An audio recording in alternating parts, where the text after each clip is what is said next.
이제 너희가 아비멜렉을 세워 왕으로 삼았으니 너희가 행한 것이 과연 진실하고 의로우냐? 이것이 여룻바알과 그의 집을 선대함이냐? 이것이 그의 손이 행한 대로 그에게 보답함이냐?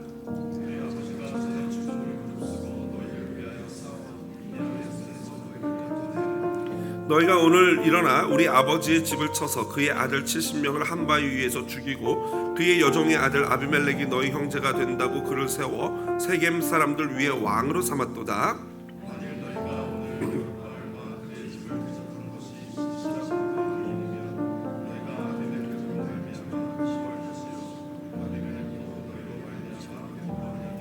그렇지 아니하면 아비멜렉에게서 불이 나와서 세겜 사람들과 밀로의 집을 살을 것이요 세겜 사람들과 밀로의 집에서도 불이 나와 아비멜렉을 살을 것이니라 하고,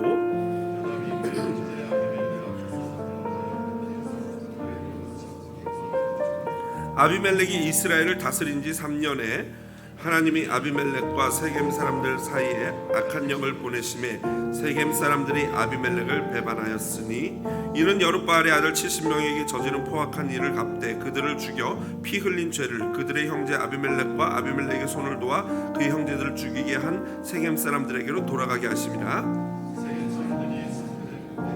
사람을 회복시켜 아비멜렉을 엿보게 하고 그 길로 지나는 모든 자를 다 강탈하게 하니 어떤 사람이 그것을 아비멜렉에 알리니라. 아멘.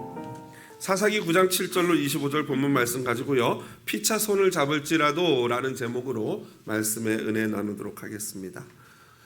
여러분 다들 큐티 하고 계십니까? 아마 저희 구역장님이 카톡을 통해서 보내드리는 큐티를 통해서 여러분 하고 있으리라 믿습니다. 혹시 그것을 전달받지 못하는 분은요, 교회 홈페이지에 들어오시면은 데일리 큐티라는 이 바가 있습니다. 거길 클릭하시면은 매일 새벽 예배 설교문이 그대로 올라갑니다. 그럼 여러분들 그걸 통해서 하루를 말씀으로 시작할 수 있으니까요, 여러분 반드시 큐티 하시기를 부탁을 드립니다.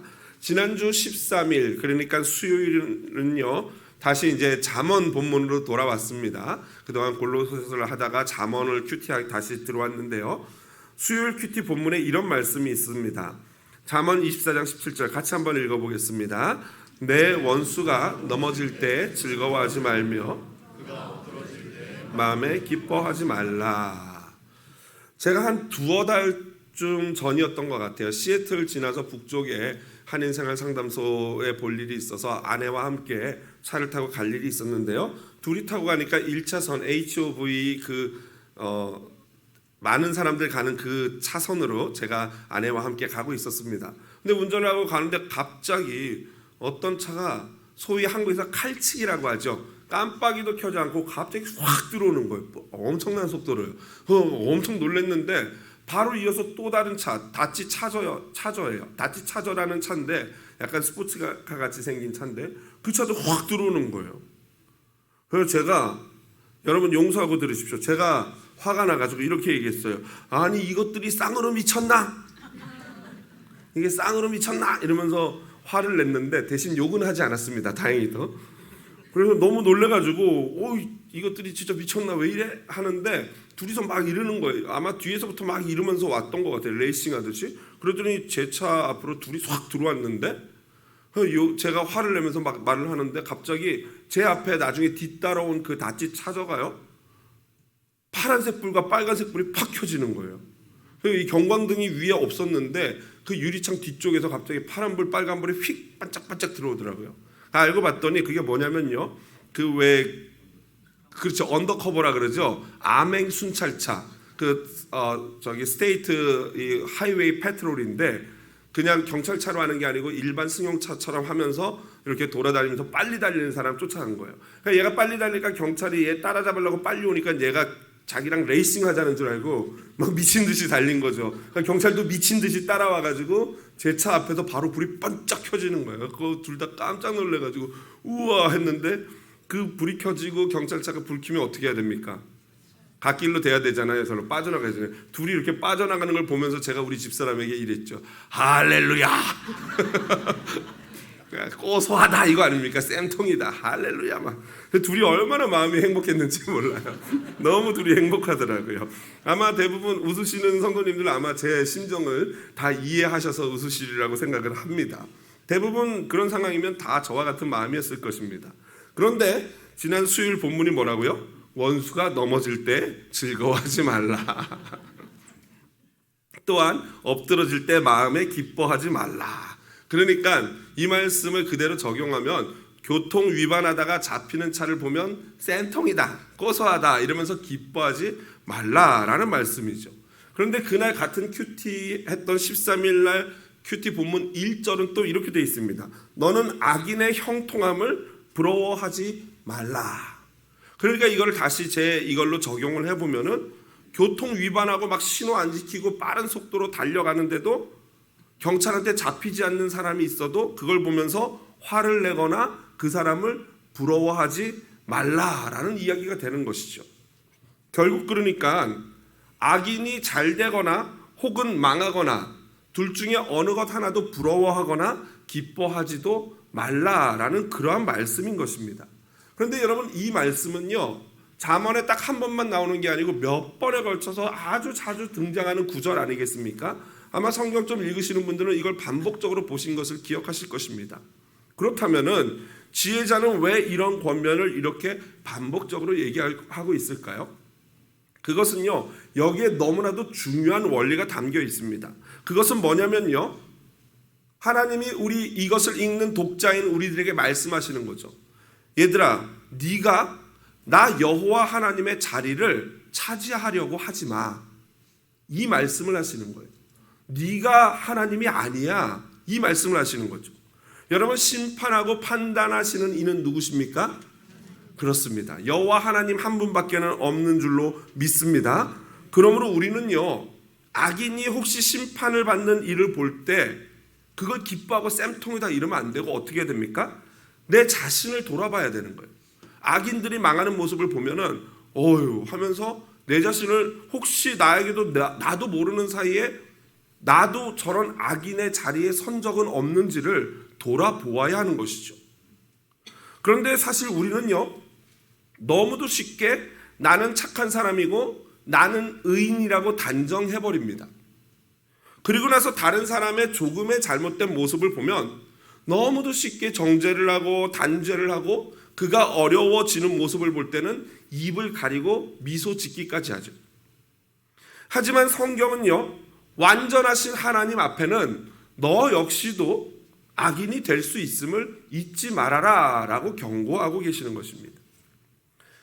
지난 주 중에 제가 뉴스를 이렇게 봤는데 짧은 클립 뉴스였는데요, 굉장히 충격적인 뉴스였습니다. 굉장히 두렵더라고요. 튀르키예, 그러니까 지금 옛날 터키죠. 튀르키예에서 국회가 열렸는데 그 국회의사당에서 라이브로 전국에 생중계가 되는 그 회의 장면이었어요. 그런데 보수 성향을 가진 한 의원, 하산 비트메즈라는 의원이 나와가지고요, 막 연설을 하는 거였어요. 근데 그쪽에 보수당이다 보니까 당연히 친이슬람 이쪽 아니겠습니까? 그래서 그 사람이 막 연설을 하다가 이렇게 얘기하더라고요. 이스라엘과 이스라엘을 돕는 국가들을 향해서 너희들에게 알라의 분노가 임할 것이다 라고 국회의사당에서 얘기를 하고 많은 극우파들이 막 박수를 쳤어요. 그런데 그 순간 이스라엘과 이스라엘 돕는 국가들을 향해 알라의 분노가 내릴 거다라고 말하는데 그거 딱 말하고 박수를 치는데 갑자기 이분이 뒤로 쓰러졌어요. 그러면서 보시다시피 쓰러지는데 저 뒤에 또 계단이 있어서 머리를 부딪혀서 심각한 중태에 빠졌어요. 제가 어제 설교를 준비하면서 어떻게 됐나 보니까 안타깝게도 끝내 돌아가셨다 그러더라고요. 사망했대요. 평소에 스텐트도 하시고 심질환이 있었는데 당연히 심장이 마비로 이렇게 된 거겠죠. 막 흥분하다 보니까. 이것을 보면서 물론 이 사건을 가지고 이스라엘이 옳고 팔레스타인이 틀렸다라고 말할 수는 없어요. 저는 그렇게 생각하진 않습니다. 그러나 이거 하나만큼은 분명해요. 하나님은 옳고 알라는 틀린 것 믿습니다. 맞죠? 하나님은 옳아요. 이스라엘도 죄인이고 팔레스타인도 죄인이고 저와 여러분도 죄인인 게 사실이고, 그러나 그 의원의 말처럼 알라의 분노가 임하는 게 아니고 여호와 하나님의 분노가 임하는 것입니다. 이것을 알아야 됩니다. 그러므로 우리는 경외심을 가지고 하나님이 하시는 일을 볼 때 그저 조심하면서 살펴보고 교훈을 얻어야 돼요. 혹시라도 하나님의 진노의 불똥이 같은 죄인인 나에게도 튈지 모르겠다라는 그런 겸허한 마음을 가지고 조심해야 하는 것입니다. 바로 그것이 지혜입니다. 오늘 본문에는요, 기드온의 70아들을 한 바위에서 죽인 그 배다른 형제인 아비멜렉과 그 참사에서 유일하게 살아남은 생존자 막내 아들 요담의 이야기가 나옵니다. 요담은요, 그 옛날 여호수아가 모세의 명령에 따라서 그리심산과 에발산에 올라가서 축복과 저주를 선포했잖아요. 그런데 그 두 산의 계곡에 있는 마을이 바로 아비멜렉의 마을인 세겜이었다 그랬어요. 그런데 이 요담이 그리심산에 올라가서 하나님의 이 저주를 선포합니다. 하나님의 예언을 선포합니다. 그것은 나무의 비유를 들어서 설명을 했는데요. 나무들이 하루는 감람나무, 포도나무, 그리고 무화과나무에게 와서 너가 우리의 왕이 되어달라고 부탁을 합니다.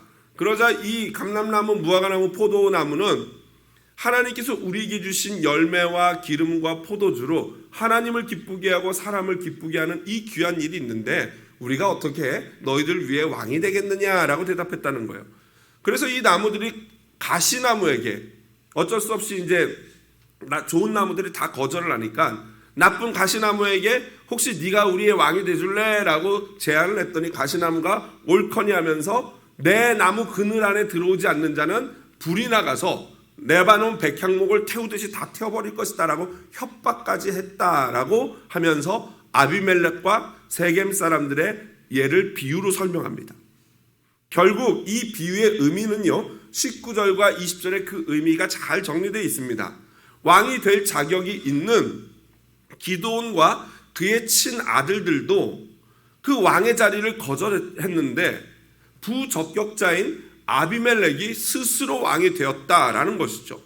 그것만도 기가 막힌데 나머지 그 기드온의 자신의 배다른 형제인 70명의 형제들을 다 죽였다는 것이죠.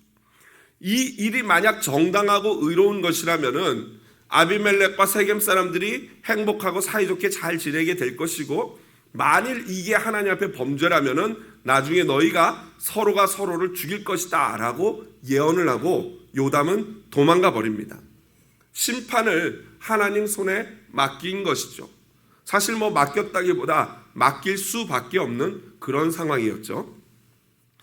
저는 오늘 이 본문을 보면서 어제 일주일간 이 본문을 보고 묵상하고 준비하면서 이 한 잠언이 생각났습니다. 한번 같이 화면 보면서 읽어보겠습니다. 아기는 아기는 피차 손을 잡을지라도, 그 다음 16장 무릇 마음이 교만한 자를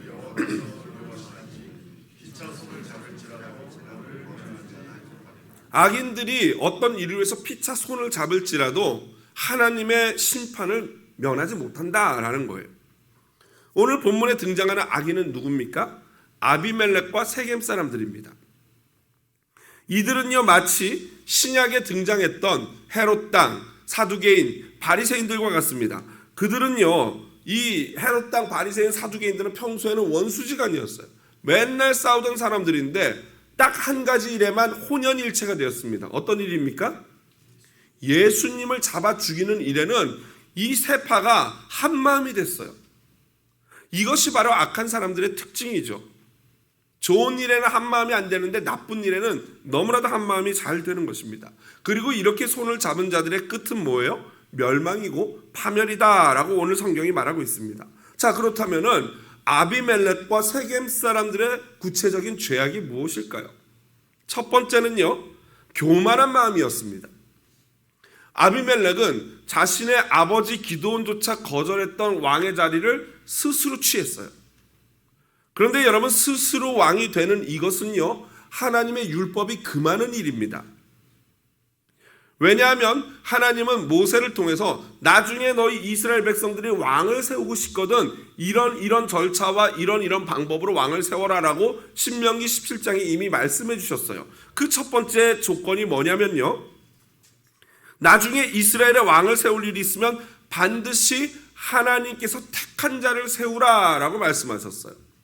여러분, 그런데 하나님이 아비멜렉을 택했습니까? 안 택했습니까? 안 택하셨어요. 아비멜렉 스스로 왕이 됐어요.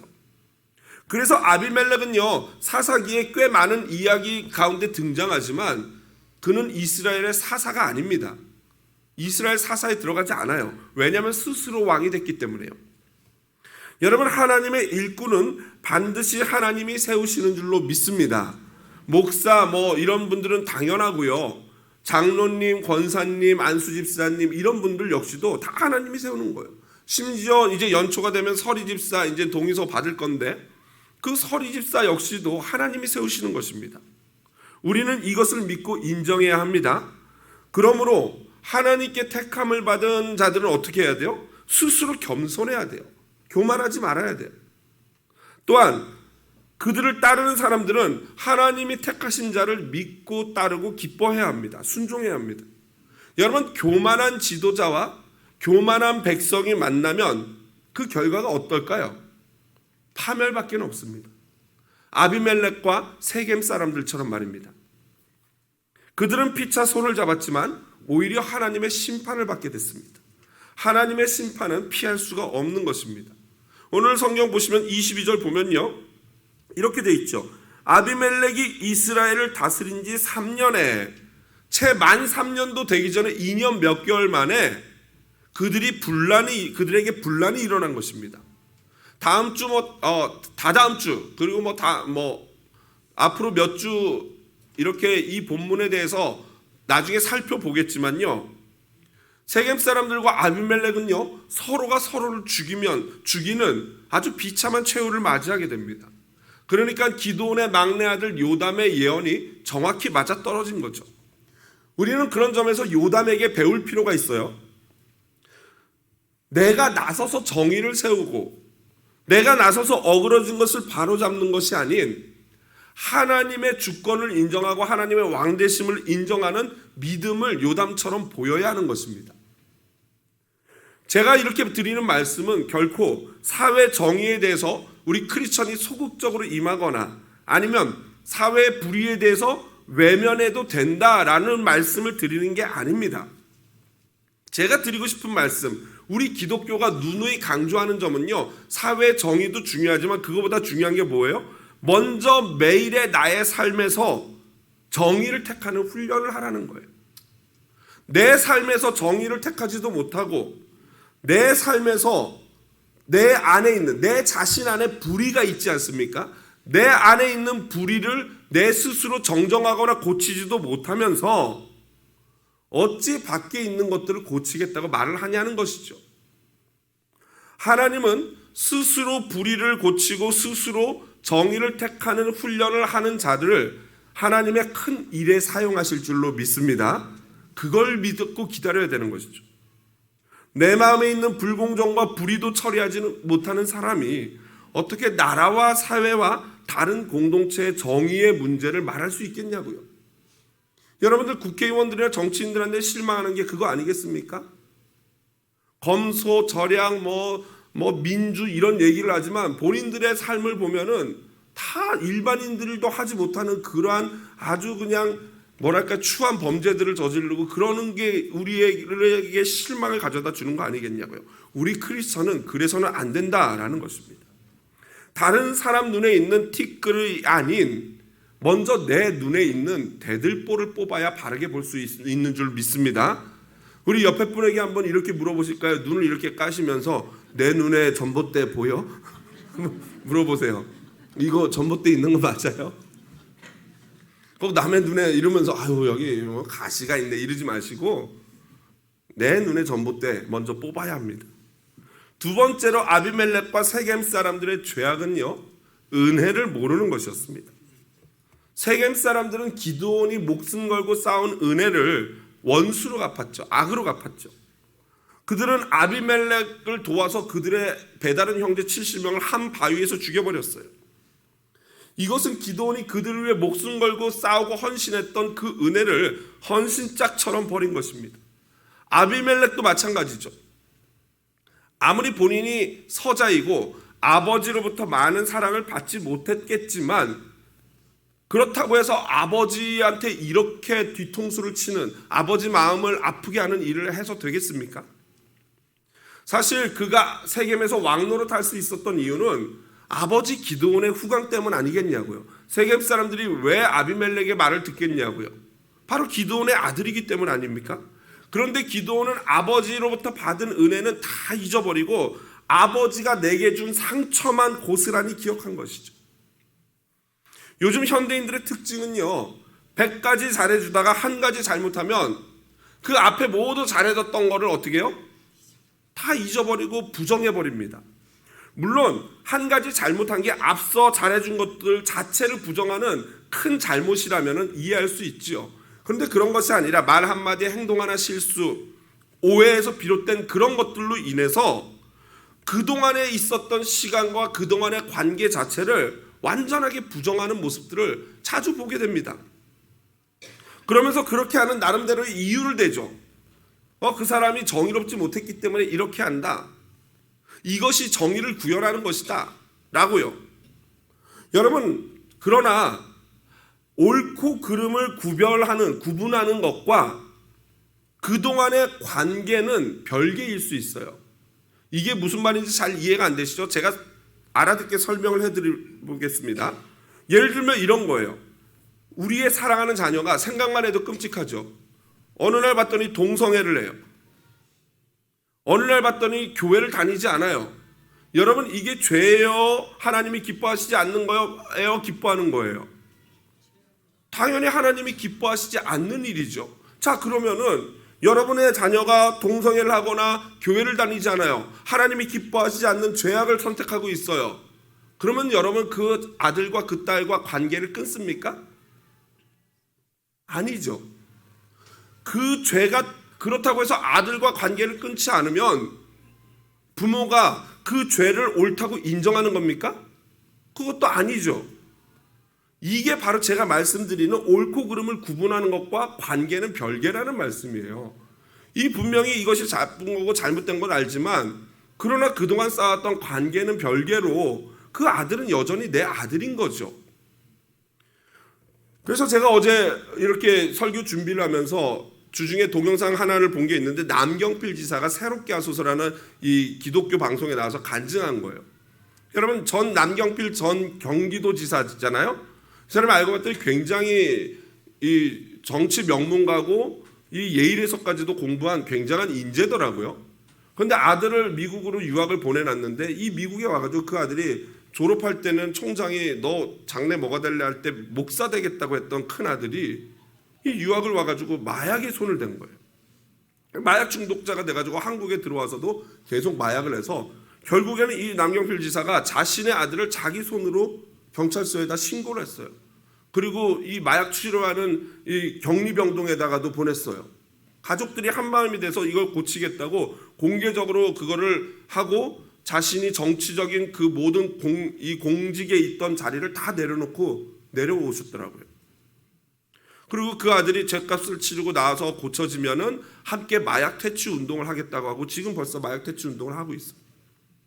대단하지 않습니까, 여러분? 그래서 저는요, 가능하면 제게 은혜를 베푸신 분들, 그게 제 윗사람이건 제 아랫사람이건을 떠나서 그 은혜를 베푸신 분들을 최대한 잊지 않고 보은하려고 노력하는 편입니다. 예, 제가 뭐 노력합니다 이러면 이게 또 이제 교만이 될 수 있기 때문에 그냥 혹시 또 그래서 노력하는 편이다라고 표현을 하는 거죠. 제 인생에 특별히 은인이자 멘토가 두 분이 계십니다. 한 분은 여러분 너무나 잘 아시겠지만 제 인생의 전환점이 된 이찬수 목사님이십니다. 단연코 모든 것을 참고 기다려주시고 제게 목회 전부를 가르쳐 주셨던 이찬수 목사님 없이는 지금의 저도 없습니다. 모든 목회의 근본을 이 목사님을 통해서 배웠고 그 목사님과 목회하는 동안 제 자신이 얼마나 부족한지에 대해서 이 말씀의 거울을 가져다 대면서 보여주시고 알려주셨어요. 여러분, 말씀을 통해서 내 자신의 약점과 연약함을 보는 게 어떨 것 같습니까? 그게 있어야 돼요. 그게 너무 힘들고 괴롭거든요. 여러분들 아마 자신의 단점이 있는 거 뭐 그런 점이 조금 있나? 뭐 요 정도죠. 있을까? 이런 정도인데 있을까가 아니에요. 정확히 얼굴을 대고 정확히 말씀의 거울에 비춰서 너의 현 주소가 이래라고 현실을 직시하게 해주는 거죠. 거기에서부터 바로 변화와 성장이 시작된 것입니다. 옥하는 목사님 생전에 사랑의 교회에서 이찬수 목사님이 중등부를 담당하셨고, 그때 제가 목사님 밑에서 중등부 찬양 인도를 시작하면서 목사님과 연을 맺게 됐습니다. 목사님이 저를 이제 픽업하신 거죠. 누구 소개로. 그 후에 목사님이 개척할 때 목사님 따라 나와서 저희 집사람과 함께 개척 멤버로 따라 나와서 저의 30대 딱 10년 전체를 딱 30살, 물론 그 전에 목사님을 만났고 이 분당으로 위에는 저 30살 딱 초반부터 딱 40살 될 때까지 10년을 오롯이 분당 우리 교회와 이찬수 목사님 그리고 하나님을 위해서 헌신하고, 그리고 제가 이제 목사님께 미국 보내달라 그래서 미국을 오게 된 것입니다. 너무나 많은 일화들이 있는데요. 다 얘기하기가 너무 많습니다. 이 마지막 이 목사님을 제가 평생 이렇게 섬기며 내가 배워야겠다라고 결심한 일을 말씀드리면, 하론 목사님이 사무실로 부르는 거예요. 임 선생, 그때는 이제 찬양 인도하는 일반 교사죠. 임 선생 일로 와봐 그러시는 거예요. 그래서 네 하고 갔더니요, 갑자기 우리 한국에 반 코트라 그러죠. 여기 이 허벅지 정도까지 내려오는 쥐색 코트 있지 않습니까? 우리 한국 어른들이 가장 일반적으로 입고 다니는, 평소에 목사님이 입고 다니던 건데 그거와 똑같은 새 거 하나를 누가 선물을 주셨나 봐요. 근데 그걸 가지고 이제 저를 생각하고 저를 주려고 들어와 보라더니 막 이거 입어보라고 하더니 막 입혀주시는 거예요. 딱 입으니까 잘 맞잖아요. 이제 체구 비슷하니까요. 맞으니까 보면서 너무 좋아하면서 막 이거 딱 맞는다고, 이거 입고 다니면 되겠다고 하는데 제 나이 그때 27. 이제 목사님들 입는 그런 쥐색 코트를 어떻게 제가 입고 다니겠습니까? 패딩 입고 다녀야 될 그 팩이 있는 청년 시절에. 그래서 저는 그걸 가서 한 번도 안 입고 우리 아버지를 드렸죠. 그렇지만 선물이 중요한 게 아니지 않습니까? 뭐가 중요해요? 그렇죠. 그 마음이 너무나도 제게 감동이었어요. 저보다 더 좋아하셔요. 본인이 너무 좋아하셔요. 본인이 주시고, 나 이분과 평생 함께 할 수 있을 것 같다라는 그런 생각이 들었어요. 그래서 이제 마지막 교회를 나오면서 교역자들과 모여서 함께 식사를 할 때 한마디씩 하라 그래서 이제 제가 이 이야기를 드렸더니 사람들이 막 웃고 난리가 났어요. 그래서 목사님이 그때 말하자 그랬냐 이러시더라고요. 조용히 그러나 그 마음을 받았기 때문에 한없이 많은 이야기가 있지만 한마디로 정의하면은 목사님과 제가 딱 10살 차이가 나는데, 나이 차이는 그렇진 않지만 관계는 제게 영적인 아버지와 같은 그런 분이십니다. 또 다른 한 분은 최영주 목사님이시죠. 이찬수 목사님의 소개로 미국에서 이제 최영주 목사님을 만나게 된 거죠. 그리고 에브리데이 교회에서 제가 미국 목회를 배우게 되었습니다. 제가 한국에서 이제 처음 얼바인으로 들어왔는데요. 지금 미국에서 제일 살기 좋은 나라, 범죄율이 제일 좋은 그런 도시죠, 얼바인이. 거기를 처음 들어왔는데 처음에 와보니까 아파트 월세가 너무 비싼 거예요. 그때 당시 한 1890, 1900불 하더라고요. 10년도 넘은 전에. 그런데 한국에 있다가 들어온 사람은요, 머리에서 늘 환전을 하잖아요. 이게 2000불이면 얼마야 하면서 200만 원? 그때는 진짜 이거 막 내 살을 깎는 것 같은 그런 고통이 있더라고요. 말도 안 돼. 어떻게 한 달에 200만 원을 내고 살지? 그렇게 1년 반을 살면서 가져왔던 전세금을 야금 곶감 빼먹듯이 다 쓰니까 여러분 아시잖아요. 그거 꽤 그래도 많지는 않지만 꽤 있던 그 전세금이 금방 없어지는 거예요. 이제 진짜 거리에 나앉게 생겼어요. 이찬수 목사님 그래서 원래 보내주시려던 그 교회가 잘 안 되니까 이제 최영주 목사님을 소개해 준 거예요. 얼바인에서 놀스리치라는 이 유니버설 스튜디오에서 조금 더 위에 있는 그런 동네를 이제 가게 되는데 1시간 반 정도 걸리거든요. 막힐 때는. 낮에 제가 이제 최영주 목사님과 약속을 잡고 1시간 반을 오디세이 하얀색 밴을 타고 운전하면서 올라가는 거예요. 여러분 처음 이제 면접을 보러 가는 거죠. 그 길이 어떻겠습니까? 1년 반 동안 이 사역을 하려고 기다리다가 드디어 이제 사역지가 열려서 그분을 만나러 가요. 삐끗하면 이제 또 안 되는 거고 잘하면 되는 거예요.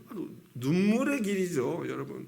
날씨는 그렇게 맑은데 왜 이렇게 와이퍼가 작동을 안 하는지 눈물을 1시간 반 내내 흘리면서 기도하면서 올라갔어요. 목사님 만났어요. 잠깐 한 얘기를 나누시더니 내가 장로님들과 마지막 최종적으로 의논해야 되겠지만 목사님 앞으로 같이 잘 사역해 봅시다 라고 그 자리에서 말씀해 주시더라고요. 얼마나 은혜로운지. 또 1시간 반을 내려오는데 제가 어떻게 하면서 내려왔겠습니까? 부흥회죠. 부흥회. 감사 부흥회. 울며 불며 찬양하며 막 눈물을 흘리며 1시간 내내 그러면서 내려왔어요. 제가 어찌 이 미국에서 그 최 목사님의 그 은혜를 잊을 수가 있겠습니까? 그죠? 자, 그러면 제가 한 가지 여쭤보겠습니다. 이찬수 목사님과 거의 30년, 27년, 최영주 목사님과 15년 가까이 이렇게 교제를 하고 있는데, 그렇다면 그 길고 긴 시간 동안에 제가 두 분과의 관계에서 정말 하나도 조금도 섭섭한 게 없고 조금의 오해도 없었을까요? 있었을까요? 당연히 있죠. 여러분, 나를 낳아주신 부모님과도 섭섭한 일들이 벌어지고 오해가 있고 다투기도 하잖아요. 당연합니다. 그런데 진짜 사랑하는 사이, 은혜를 아는 사이는요, 그 조금의 문제들이 문제가 돼요, 안 돼요? 아무 문제가 안 되는 거예요. 기억나지도 않아요. 그분들이, 그 두 분이 제게 베풀어 주신 은혜에 비하면요, 그거는 없는 거와 똑같은 거죠. 그래서 저는 두 분만 만나면 너무 좋고 반갑고 감사한 생각밖에는 들지 않아요. 대부분 그 목사님들 밑에서 배운 저와 같은 동역자, 부교육자들의 마음이 거의 비슷한데, 그런데 가끔 보면 어떤 동역자들은 그렇지 않은 분들도 계셔요. 목사님에 대해서 막 쓴뿌리가 있고 섭섭한 마음이 있고 원망하는 그런 마음들이 있는 걸 보면서 제가 깜짝 놀랐어요. 물론 여러분, 반대의 경우도 있습니다. 담임 목사들이 부교육자들에 대해서 잘못한 것만 기억하는 그런 경우들이 있어요.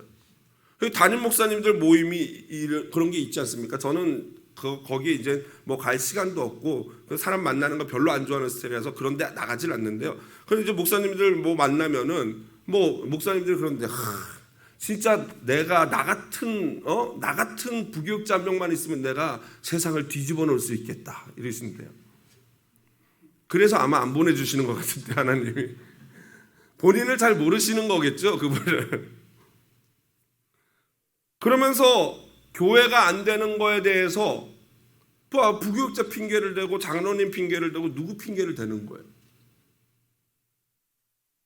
여러분, 오해하지 마십시오. 저희 교회 부교육자들은 아주 잘하고 있습니다 라고밖에 말할 수 없는 저의 입장. 잘하고 계셔요. 너무 잘하고 있어요. 이 잘한다는 의미가 이분들이 완벽하다, 실수가 없다, 그런 말이 아니죠. 많은 실수도 있고 많은 제가 볼 때 부족한 부분도 있죠. 그래서 제가 어떤 때는 실수를 하고 그러면 마음이 답답하고 왜 저러지? 이럴 생각이 들 때가 있어요.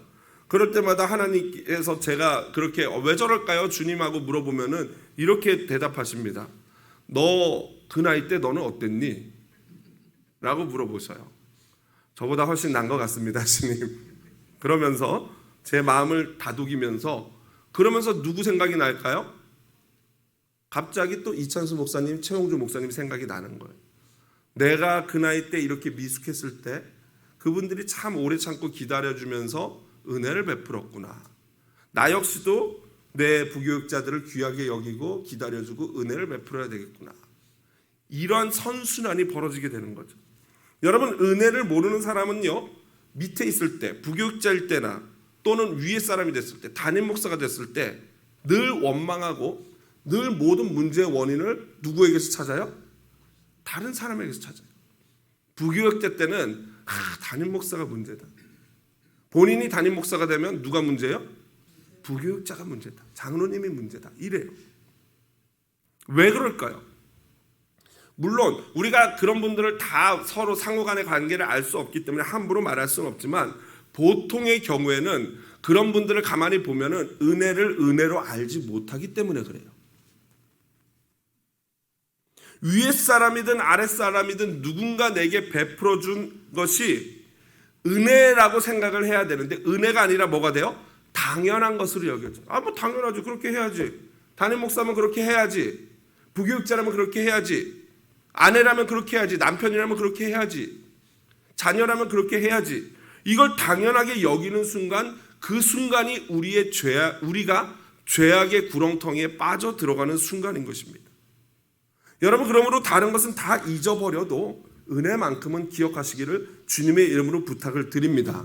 제발 서로의 관계에서 잘못한 한 가지만 딱 붙잡지 마시고 그동안 잘했던 우리의 관계, 남편이 그 잘해줬던 것들, 그냥 양말 뒤집어 벗는 그것만 화내지 마시고 잘해주는 것들을 기억하십시오. 나중에 살펴보겠지만 아비멜렉과 세겜 사람들은 3년이 못 되어 서로가 서로를 죽이는 멸망으로 치닫습니다. 그리고 사사기 저자는 그렇게 된 이유가 신학적 해석을 하죠. 그게 바로 기드온의 70명의 아들을 죽였기 때문이다라는 신학적 해석을 곁들이고 있습니다. 그런데 여기서 재미난 표현이 하나 등장합니다. 23절입니다. 여러분 23절 한번 같이 여러분들의 성경 보면서 읽어보겠습니다. 하나님이 아비멜렉과